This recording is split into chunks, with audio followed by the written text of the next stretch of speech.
for another round of MLL 230. We are going to be learning one of my favorite topics. It's actually the topic of my dissertation for my doctorate, and it is bilingual education. And the case study today, I'm going to show you a little bit from my dissertation. My dissertation is not on these countries, but our case studies will be on the Creole spoken in Haiti and in Trinidad and Tobago, and what are their bilingual education settings. So, bilingual education, what does it mean to learn a language in a bilingual way, a multilingual way? So, this as I've mentioned in previous lectures, being bilingual is something that is not unusual. It is unusual in the United States, but it's not unusual all around the world. People grow up speaking different languages, and just there've also been certain schools that have taught two or more languages, and we're not talking about high schools in the United States which offer like Spanish and French.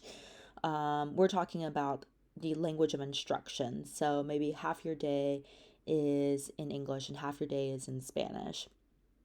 Or it could be something to where if you're English native speaker, you are going to a school that is predominantly Spanish in kindergarten, and then working your way up until fifth grade, where it is half and half. So half the content is spoken in Spanish, half the content is spoken in English.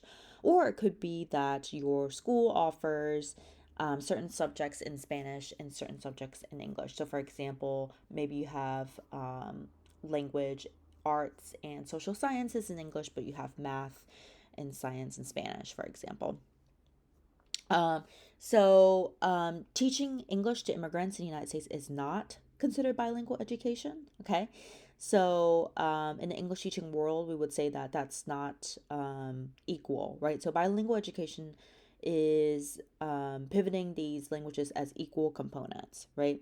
So, it's the use of these two languages is to educate generally, meaningfully, equitably, and for tolerance and appreciation of diversity. So if you had a bilingual education, if you attended a bilingual education school, you can definitely, I would encourage you to talk about your experiences in the discussion board. But it's not the same thing as if you were an ESL learner, because maybe you had to learn a different language other than English. And so there's not, both languages aren't in an equal footing. So there's different types of bilingual programs. There's an immersion program, right? So this is a sink or swim approach where students who speak a different language, they're placed in the regular English speaking classroom. And so maybe this is your bilingual program, or this is how you are able to learn Spanish or French or Mandarin or Korean or whatever language you have learned, in which someone has put you into a classroom and you automatically are speaking that language. You're not allowed to switch back. Or there's structured immersion. So these are taught by teachers. They're fluent in the student's native language, but the instructions in English, and the teacher's responses are primarily in English. So this is where even though the teacher might know, they're speaking in Spanish, for example, if Spanish is a target language, they might be fluent in Spanish, in English, but they're really trying to make you speak Spanish. So maybe if you ask a question, they'll switch back to clarify something. But for the most part, what they're doing is they're structuring your learning so that you are getting that content information in the target language. So ESL, English as a second language. The this term has been it's changed throughout the years. So it used to be ESL when I was an ESL student, and then it's turned into other things. So now I think they mostly refer to it as English to speakers of other languages. Because English could be your third language, could be your fourth language, right? So English as a second language is kind of a misnomer. Um, so this is where in traditionally the students would stay in their classroom for most of the day, but they are pulled out at various times for English instruction. So maybe this would be during recess, maybe this would be during you know, literacy instruction. But they've identified these students as limited English proficiency, and they are like sent out the door and they go to ESL class. And so, you know, this has also changed throughout the years because there are, you know, there's also transitional bilingual programs. So, this is where efforts are made to phase out the student's native language while developing a facility in English as quickly as possible. So, not necessarily the best effort. I think throughout the years, they've realized that, you know, pulling someone out of the classroom maybe is, you know, harmful because they are missing that instruction. But also, phasing out the language, the student's native language, is also very harmful, right? So, they are essentially, you know, making them monolingual English, even though maybe they came in as a Spanish speaker or a Mandarin speaker. um and so this is, you know, as people have found out, this is really not great for the students, um because it comes from these ideologies where, you know, a monoglossic ideology, it treats the child's language as separate and whole and views the two language as bounded autonomous systems. That means that you have a Spanish life and you have an English life, and I'm trying to impose an English life onto your Spanish life. But the reality is that bilingualism, it considers multiple language practices.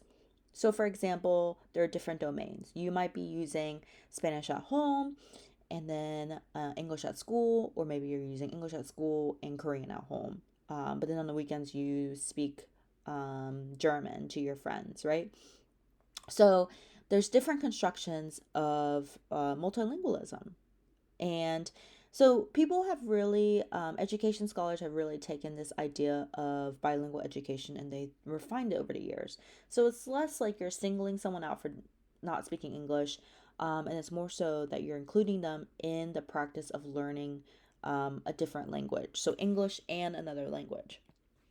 So that takes me to dual language immersion. So dual language immersion is where they have these programs where 50% is in the host country's language, that in America that would be English, and 50% is in the partner language. That could be Spanish immersion, it could be French immersion, Mandarin immersion, Korean immersion, whatever, Turkish immersion. So you're having this 50-50 split in between uh, these languages. There's also different programs, right? So this could be a school, like the whole school learns a different language. So this is what I mentioned earlier about in kindergarten, maybe you're learning Spanish all day. And then as you turn to fifth grade, maybe it's 50-50. Or it could be a strand.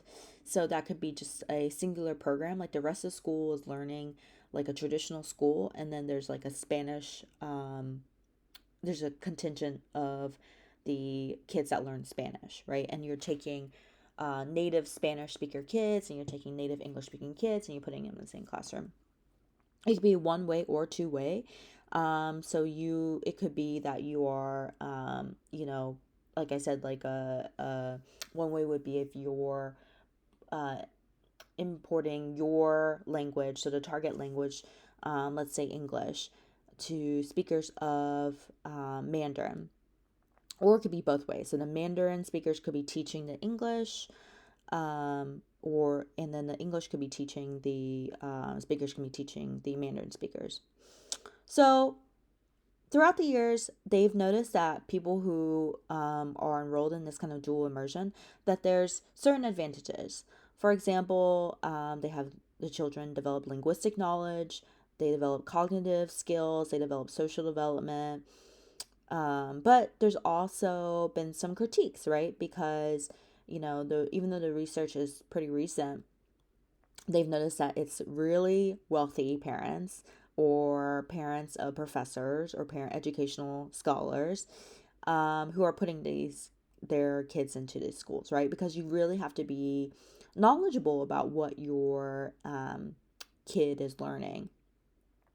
There's also been critiques in the past that it's been really helping the English native speakers, right? So, like, um, people who grow up speaking English natively versus those who are learning the target language. So, if you were a native Spanish speaker and you are enrolled in a program like this, the goal might be for you to learn English, but really it's helping people who are native English speakers learn Spanish.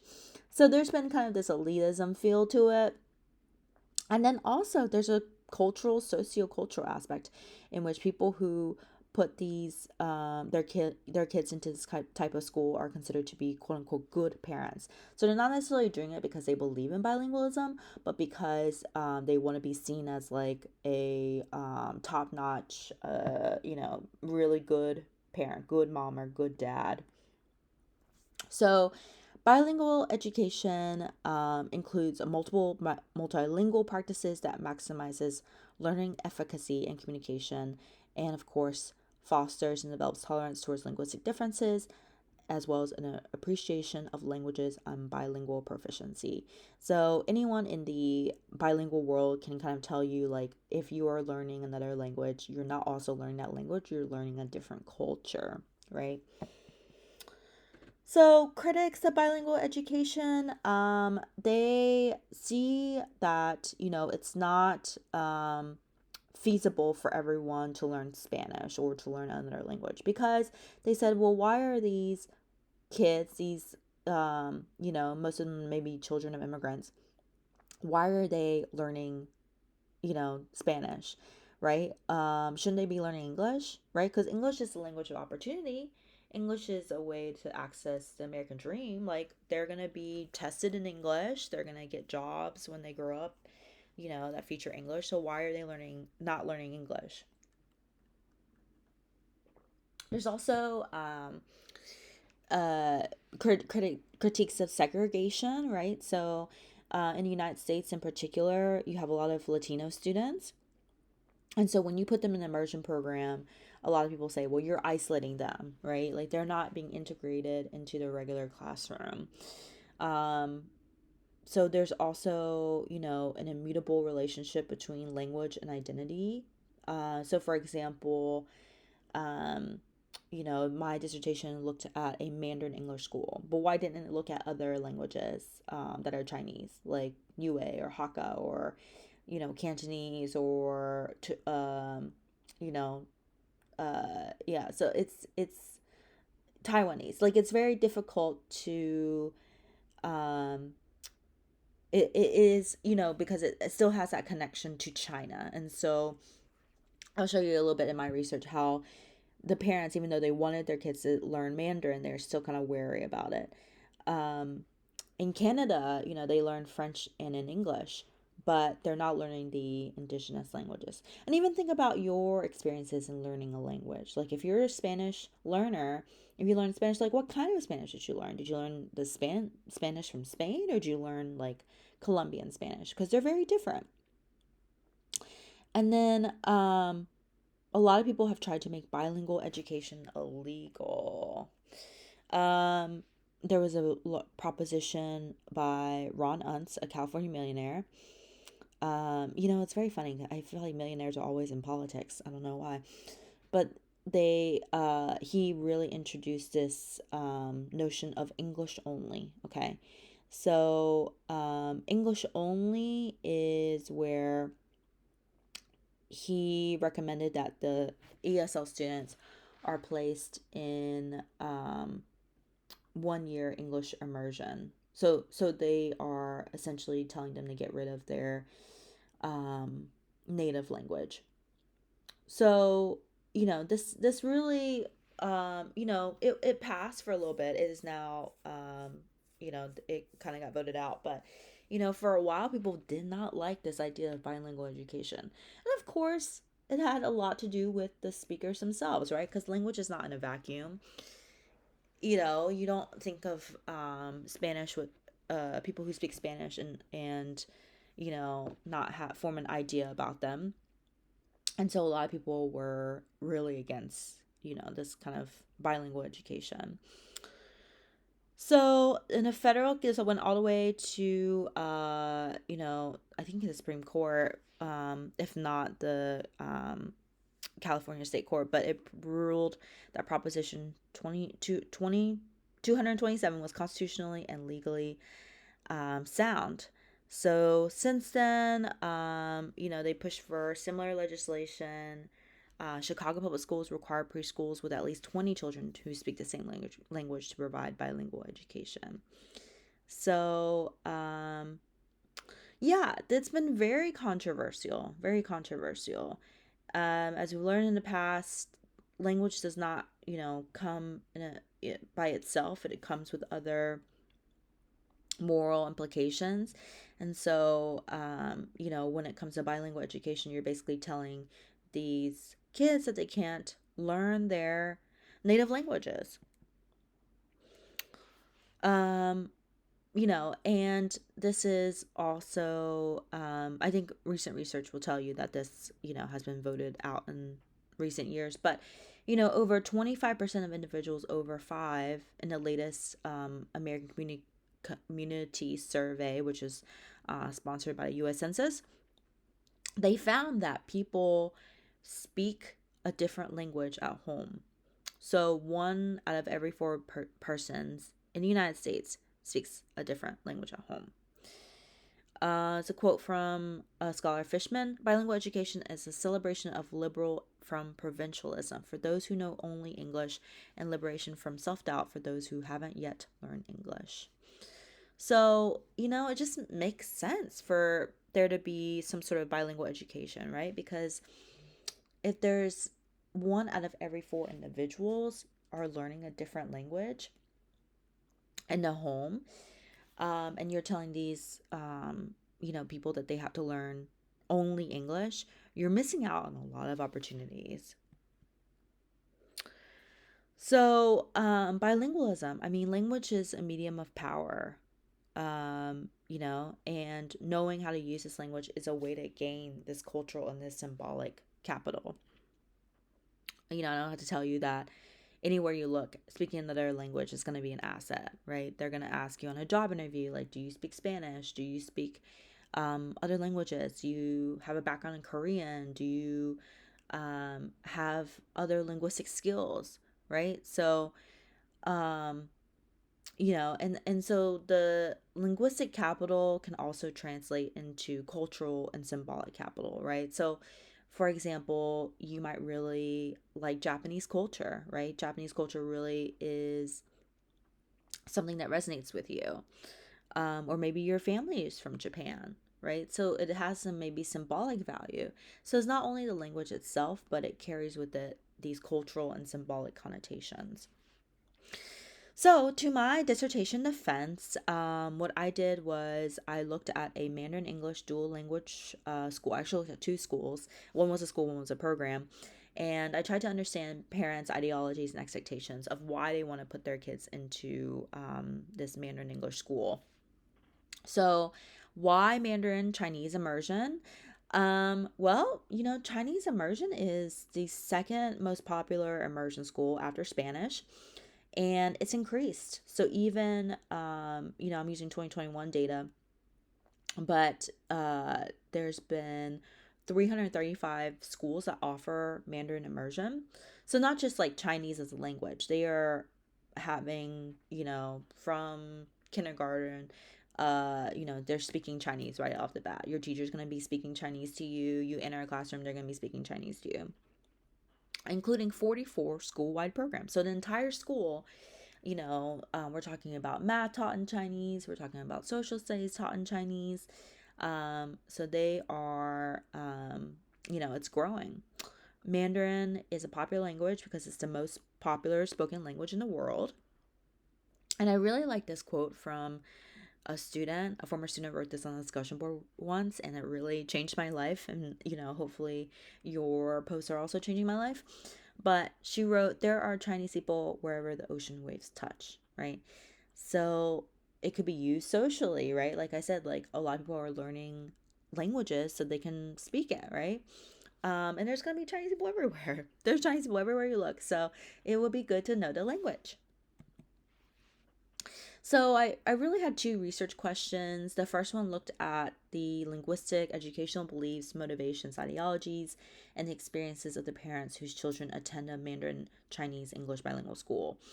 I wanted to look at how these parents discuss their decisions as far as their kids' schooling, and what factors played into their decision making, such as like, does your linguistic background play a factor? Does your cultural heritage play a factor?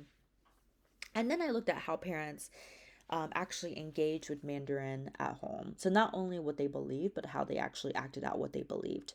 How did they engage with the language, if at all, and what their insights revealed about the explicit or implicit policies and practice, and their identities as parents of language learners.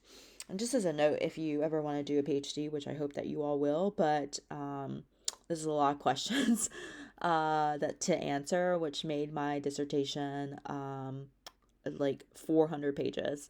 So if you want to write dissertation, my recommendation to you would be to start with less questions. Although I was very curious.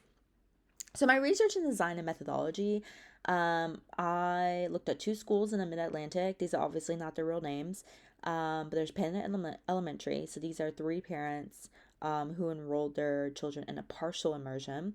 And then I looked at Dragon Academy.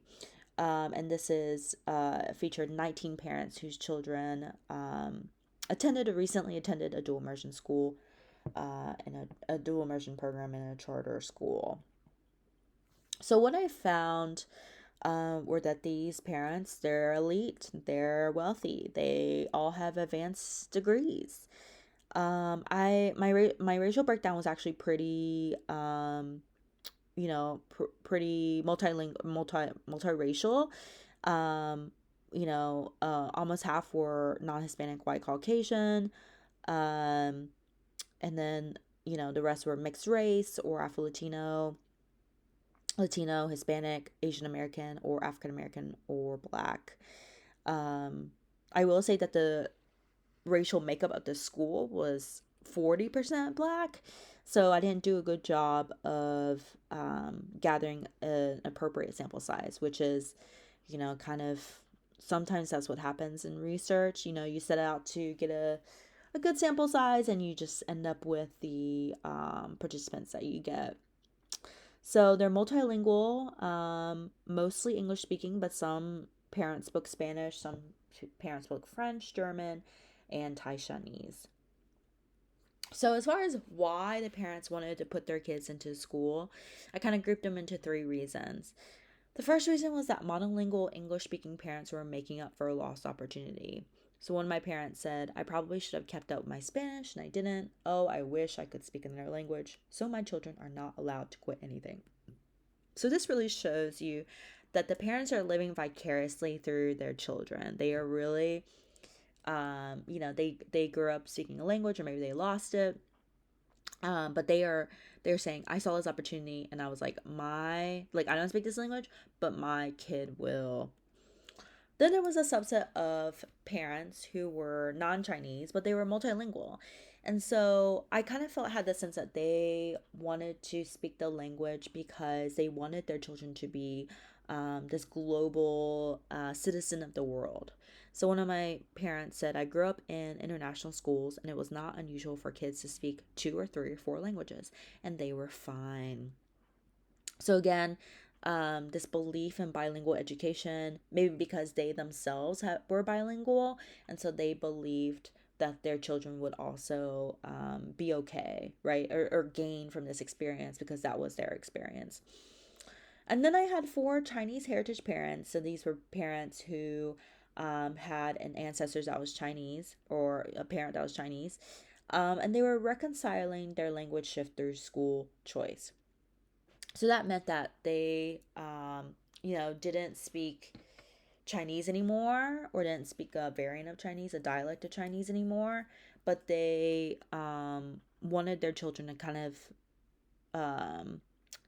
kind of learn through their ethnic identity. So a little bit different than making up for a lost opportunity. They kind of are making up for a lost opportunity, but it's more so that they kind of feel this guilt, right? So my parents said, I'm the only cousin who doesn't really speak Chinese, but my kids are. So it felt good to pass that on. So, what did the parents think about Chinese? They thought it was a very difficult language. They mentioned, majority mentioned that the bilingualism would impact their brain, right? That their kids were gonna be smart, right? Like if they learn Mandarin, then their kids will just grow up to be the next president or member of the UN. They also believe that language is really flexible, so they said it was like riding a bike. So even if their kid decided not to use Mandarin, in by fifth grade when the school ends, they said, oh, that's okay, because they can just go to China and they can just decide to, like, they'll always have it in their heads, which, in studies about language and cognitive ability, yes, you do have some remnants of the language, but it really depends, right? And I think it also has to do with the more that you speak a language, the more that you're able to use it. Learning Mandarin, some parents believe that if their kids spoke Chinese, that it would also improve their conception of math, or maybe it would help with music because Mandarin is a tonal language. So again, very interesting. Not much research out there about math and Chinese or Chinese and music. But they believe that their kids were like these super geniuses that would be able to understand these concepts because they are, learning the kanji or learning the characters. And then, very interesting enough, but a lot of my bilingual parents or multilingual parents, they believe that if their kid learned Mandarin at a young age, then that they would develop a flawless accent, an accentless pronunciation. And so I thought this was a very interesting tidbit. Like, because if you are asking people, why do you want to learn Spanish, or why do you want your kid to, study Spanish at this bilingual school? Pronunciation is not something that I would, think of as my first reason. But actually, the parents are really passionate about this. They really believed that it would be good for their kid to develop a pronunciation, like they would speak like a native speaker. And again, this is kind of complex because they're learning Chinese within the context of the United States. So it's very different from learning Chinese in the context of China or Malaysia or Singapore or other places where Chinese is taught. So yeah, not as accurate. And it was very interesting to see kind of how what parents thought about their kids learning Mandarin and also where they got this information from. But they all, there was a lot of people who talked about Mandarin as a language of opportunity. They were like, just thinking about China's role as a competitor, especially its role as an economic competitor, right? And then some of them mentioned like, oh, I want my kid maybe if they're traveling, they're studying abroad, they're doing business in China, they could, learn Chinese. It's, that's something that would always help them. Um, but it was also very interesting because I did my interviews during COVID. So depending on when I did it, if it was like February 2020, um, they were like, or before that, they were like, yeah, like, I would love for my kid to go to China. And then after COVID, they said, I would not ever let them live in China because I am not a fan of the government there. So, politics, right? Even political situations can alter people's decisions, perceptions about a language. But not only that, parents, they have a conceptualization of themselves and identity as a parent, as a mother. And so one of my mothers said, like, I like to be called mommy. And when they call me mama, like in Chinese, I don't like that, right? Because she's considering herself as an American mom. She doesn't want to be a Chinese mother, right? She doesn't see herself that way. One thing that I looked at as far as like schools go, right? So I talked to them about, their decisions for enrolling in the school, and they told me, it was the matter of the best school. So it had less to do with language and it had less to do with immersion and more so with the school quality. My parents also, they griped that there were not many good options and so few schools to choose from, so it was difficult to find a good school in the city. So, and when it, and this school, it's charter, so you have to enroll in a school lottery. So when they won the lottery, they refer to their enrollment as luck or chance. Um, and it was very interesting because the way they talked about the lottery, it's like they had this kind of inside information where they said, oh, you have to stand outside, you have to sleep outside. Like you're sleeping for like you're camping out for like a football game ticket, or you're camping out for like, sandwiches at a restaurant or something like that. Um, they really are admitting to it, right? They said it was all about the timestamp, right? So I had a family, they camped outside overnight for an opportunity for their kids' school. And they even told me, like, people do this all the time for sporting events. Like, why not do it for your kids' school? Which I thought was very interesting. But this charter school really became a third space, right? Because private school was so expensive and public schools, they were not desirable. So they really thought about this charter school as kind of, a mediation between the two.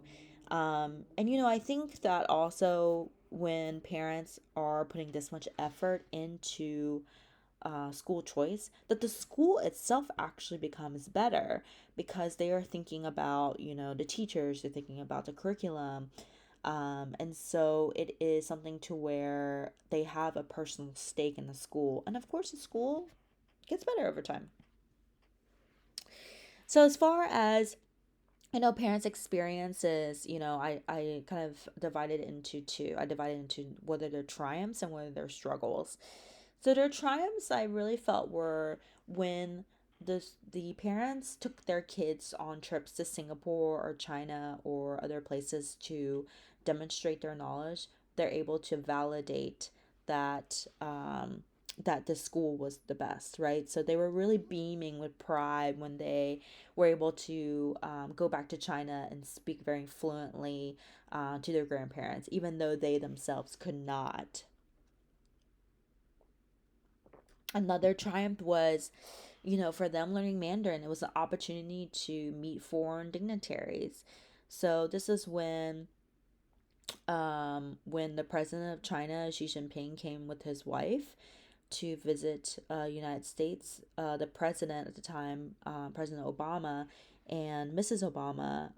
So the Mrs. Obama and Madam Peng, Madam Xi Jinping's wife, they went to this school that I interviewed all my parents from, and the kids, they all gave a little Chinese lesson to Mrs. Obama. So of course, I mean, it is a, I don't want to say propaganda, but it is kind of a way for them to you know, uh, to talk about to showcase that the our two languages represent something more, right? Represents these two countries and the pact that we're making with these countries, right? And so it's a very political.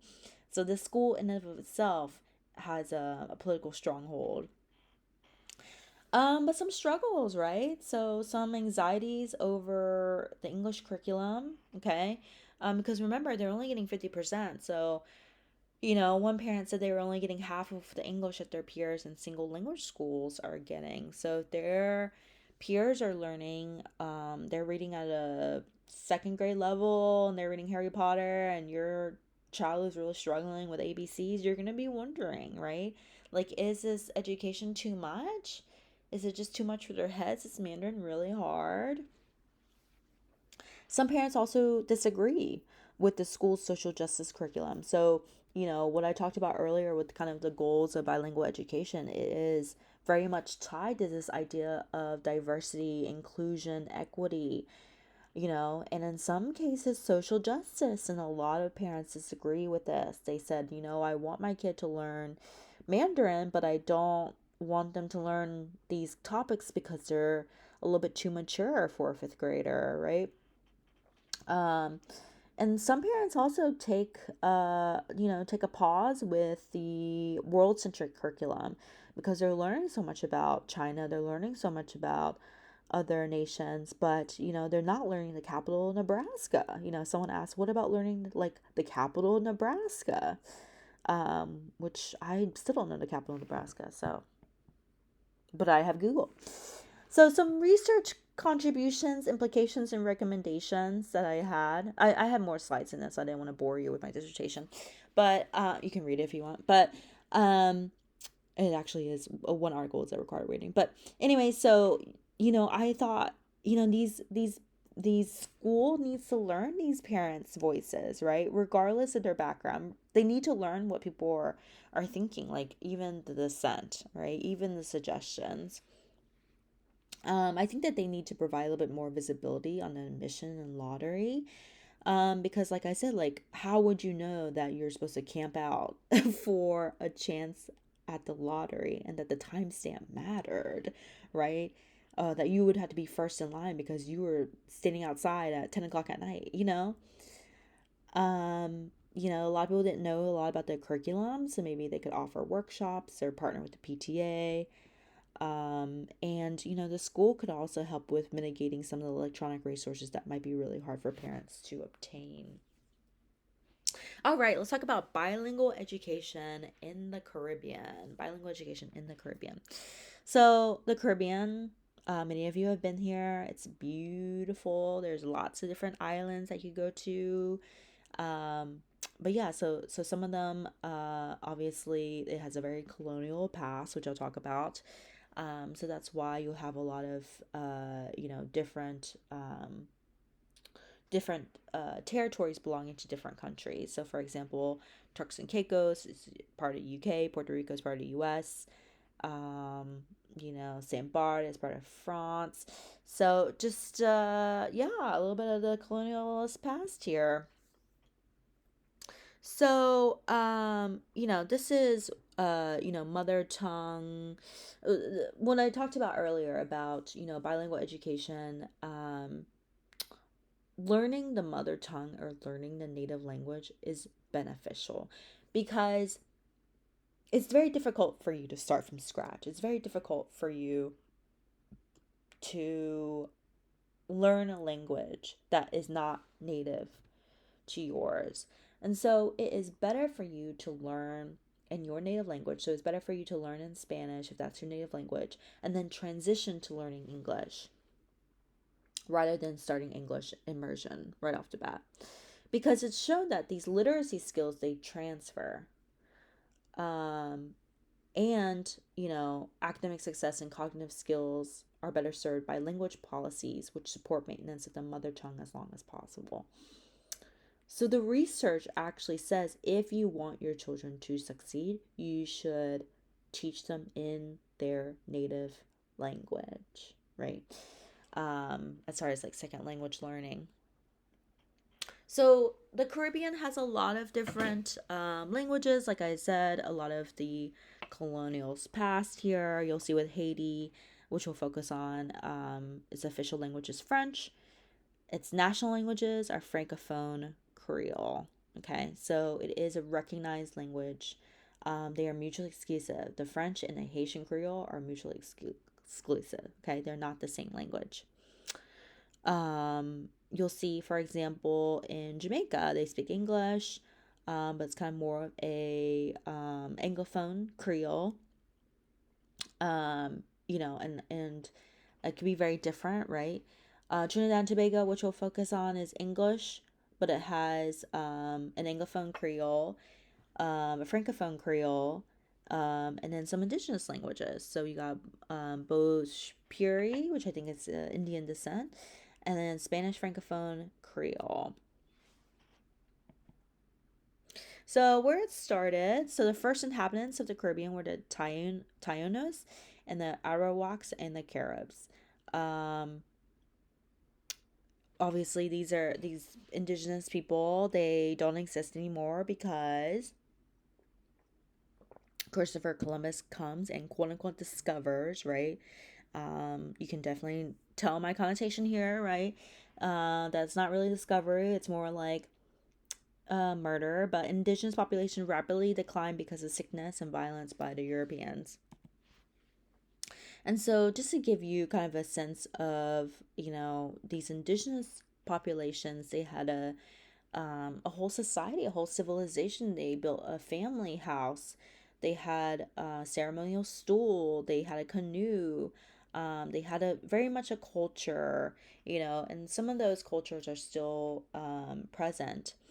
Although the people, the indigenous people either died out or married into the local population, as is the case of um, many people. But for the most part, in the very beginning, it was Spain, right? So Spain kind of ruled all of this area.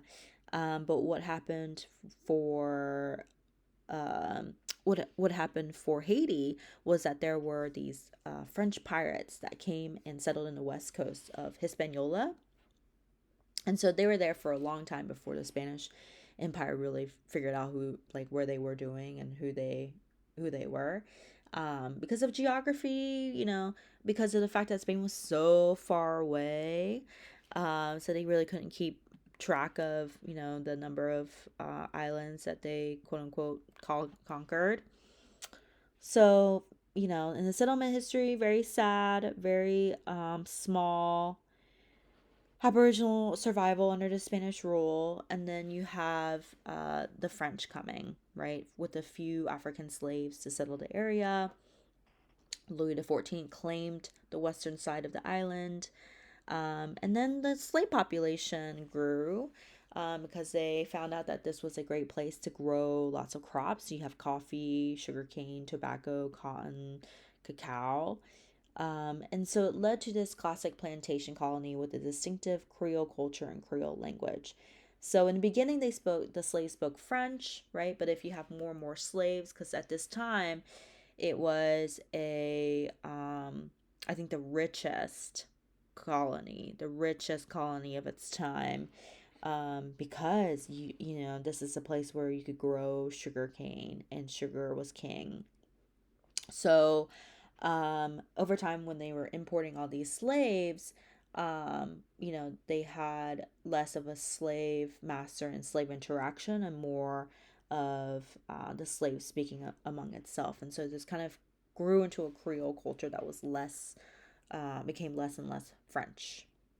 And then in 1697, the Spanish recognized the French claim to what they called it was Saint-Domingue. So you have a little bit of, French. I mean, mostly it's Spanish. But you have a little bit of French, a little bit of English by the 1700s. And this is a result of many wars. But there was a slave uprising, and they were able to gain their independence from the French and restore the island back to its indigenous name, which is, kind of sad because the indigenous people no longer live there, but they call it Haiti, right? Or Haiti. So,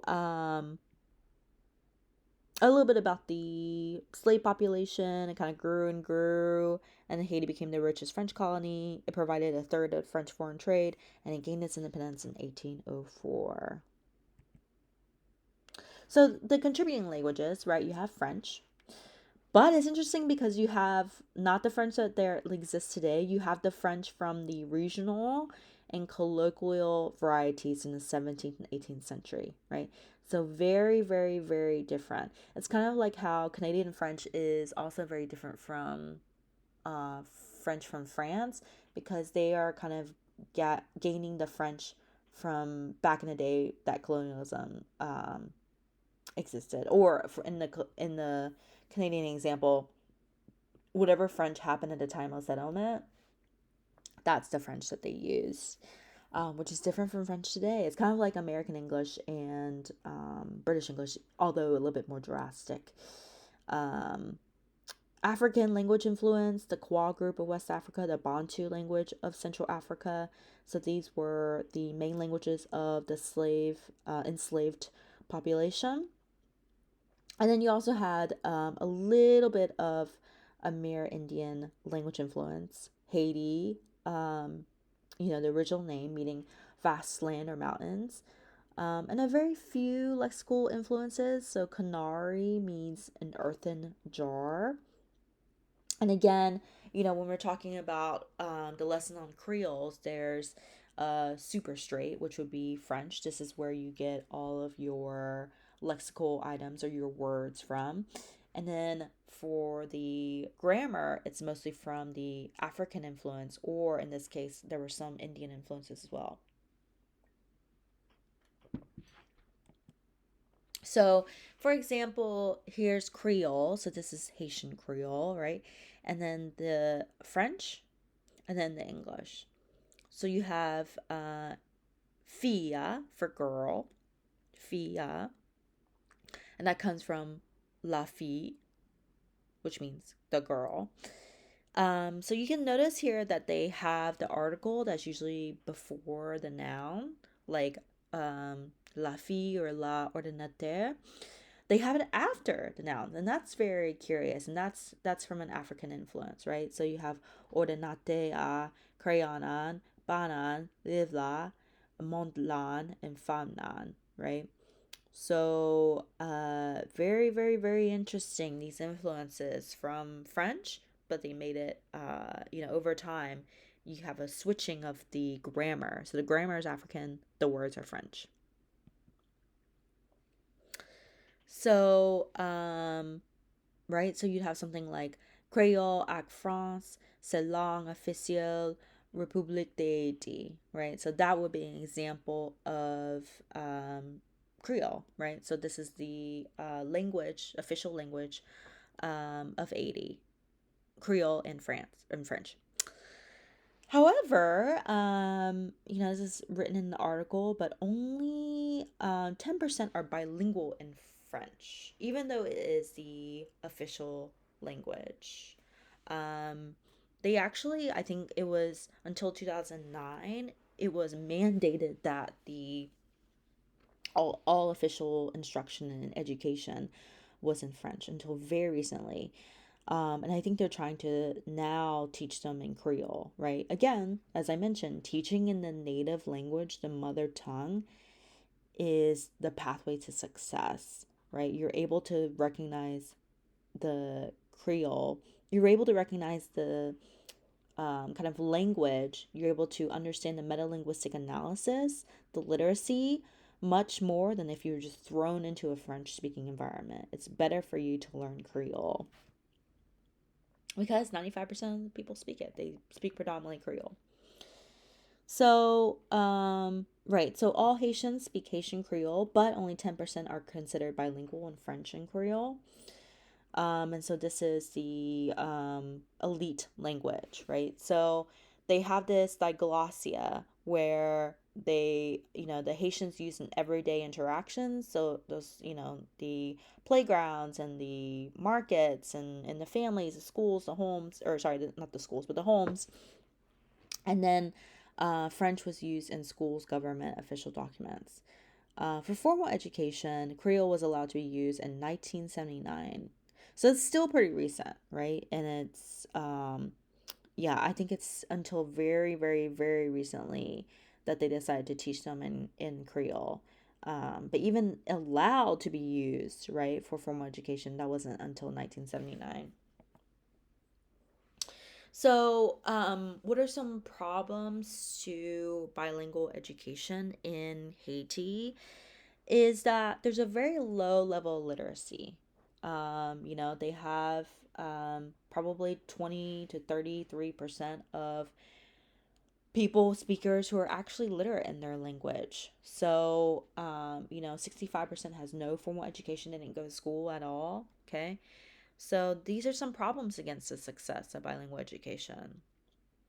There's certain social factors in that, maybe you grew up as a farmer in Haiti and you don't necessarily want to learn a language, want to learn Creole or want to learn French because you know that you're gonna stay in Haiti and you don't really necessarily need to learn a language, right? Because everyone speaks Haitian Creole, but you don't want to you don't want to maybe you want to have a family instead, right? And so these might be some social factors that might work against you um, in learning another language.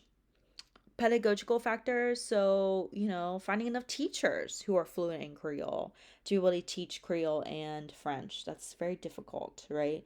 It's very difficult everywhere, really, to find a teacher to be able to not only speak the languages but also be qualified in teaching, right? Because I'm sure you've probably had some bad teachers. Maybe you have some bad ones at UMBC. I don't know. Don't tell me.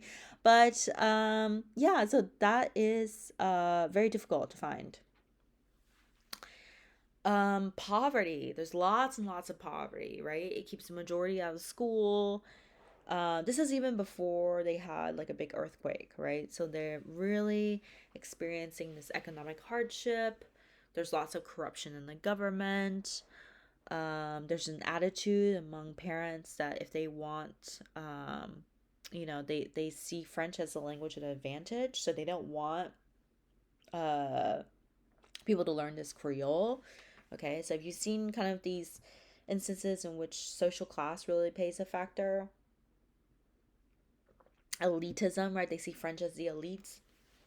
And there's a lack of social mobility. Like I said, like if you don't see a very clear way for you to um, go up in society, right? Then you're not really going to learn a language. You have no incentive to learn a language at that point. Pedagogical factors, the lack of training, right? Um, the system by learning rote memory, the physical discomfort of an impoverished classroom environment. You guys know how, if you're sitting around in a classroom, which is not really a classroom at all, you're not really gonna be learning. And there's really no, I wouldn't say no, but there's minimal literacy teaching in Creole, even though there are textbooks written in Creole. Are there curriculum guides? Are there movies? Are there, just like the enormous amount of resources that we have in English? Are there internet pages in Creole, written in Creole, right? Um, yeah, so that's a need as well. So the plan for bilingual education is 50% in Creole and 50% in French. The subject matter will naturally delimit co-choice, but literacy and numeracy will be taught in the child's mother tongue, and English would also be taught as a school subject language. There will also be a consistent place for lifestyle development as a school subject also. So this is what the Haitian government has really put out in the past years. They really want bilingual education people to really benefit from the advantages of being bilingual. So, Trinidad and Tobago. Let's look at Trinidad and Tobago. Trinidad and Tobago, it's a little bit different. Obviously in the same area, but it's actually settled by the British. So this is they speak an Anglophone Creole, and so they obtained their independence in 1962. But the population from, like I mentioned in the past, from enslaved persons and from people who have moved there for work in the plantations. There's a lot of people of Indian descent and African descent, and a mixture of both. So you have 1.2 million people. And this is of course a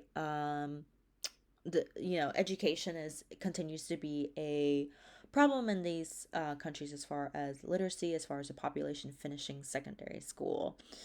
So you have 33% of an elite, 13% of the secondary school age pass the English examinations, right? which on average 57% of 92% pass. So it is a little bit complicated because they're really not kind of coming up with they're really not there's no system, there's no safety net for people to finish school, right? So you it's really difficult because to have a bilingual education because the English mother tongue Creole, um, people you have English teachers teaching with a Creole speaking population. So as a result, you have this kind of verilingual. You have this mix of people who are learning different codes. There are children who are having full competence, of standard English and Trinidad Creole with a code mixing.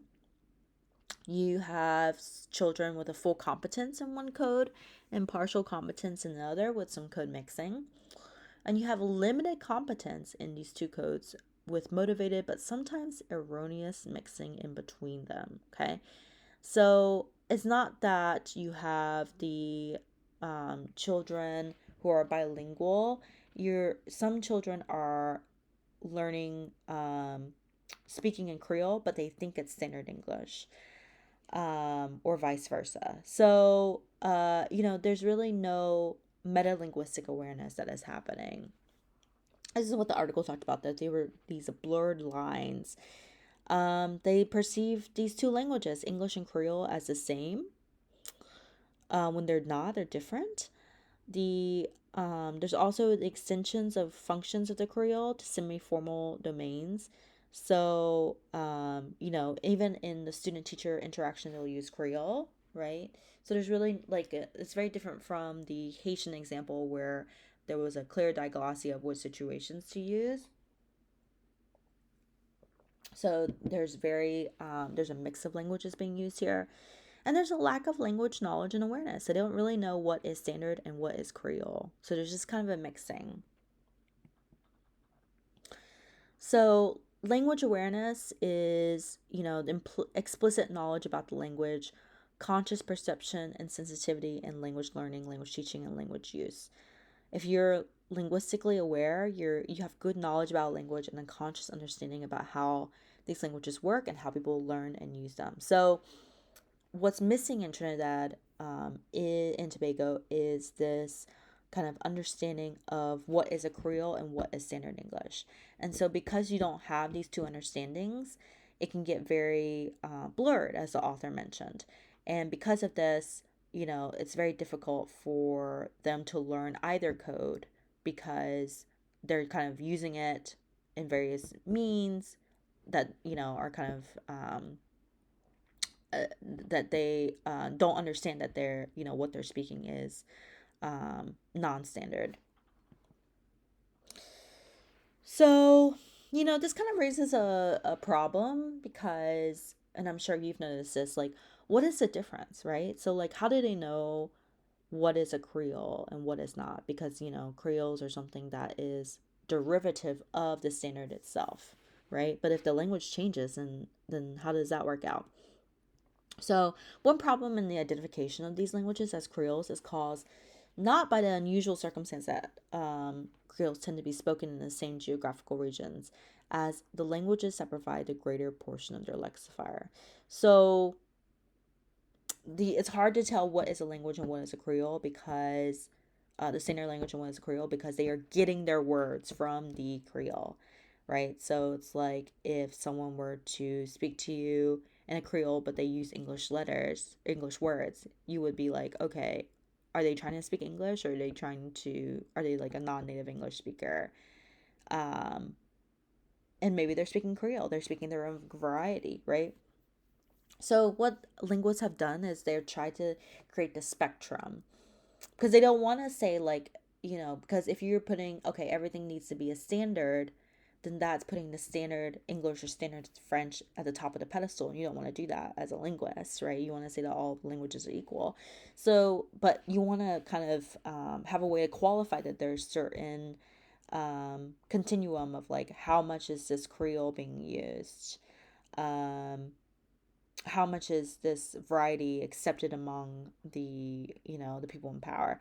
So you have the acrolect, which is the lexifier variety, so that could be French or English. You have a mesolect, the intermediate variety, so maybe a mix, and then you have the baselect. So this would be the Creole varieties. So this would be the language that are spoken by the people who were enslaved. So things to consider, can these acrolects, mesolects, and baselects be clearly isolated? So this author Youssef said that what is needed is an education policy which will educate teachers fully on the differences between standard and Creole and the means of conveying these differences to the student population, right? So they're not trying to say you know, um, like one is better than another, but there needs to be some sort of policy that says, okay, there is a standard, and here's the standard, and here's how you speak the standard, and here's a Creole, and here's how you speak the Creole. So it's very difficult because on the one hand you have Haitian Creole, and Haitian Creole, they do a lot with the Creole. They recognize it as a language, but it's still inferior, right? And here you have like this mix, and they're kind of on equal. English and Trinidad Creole are kind of mixed together, and it's not really they're on the same kind of they're kind of equal to each other, but the thing is the speakers don't really know what is standard and what is Creole. So very interesting to think about, right? Because language changes, and what is standard for some might not be standard for others. So some questions I have for you would be, what are the advantages, what are the disadvantages of bilingual education? What is needed for bilingual education programs to succeed? And why is the linguistic situation in Trinidad and Tobago different from that in Haiti? Great work on the discussion board so far. Make sure to send me your paper topic if you haven't already. I will see you on the discussion board. See you then.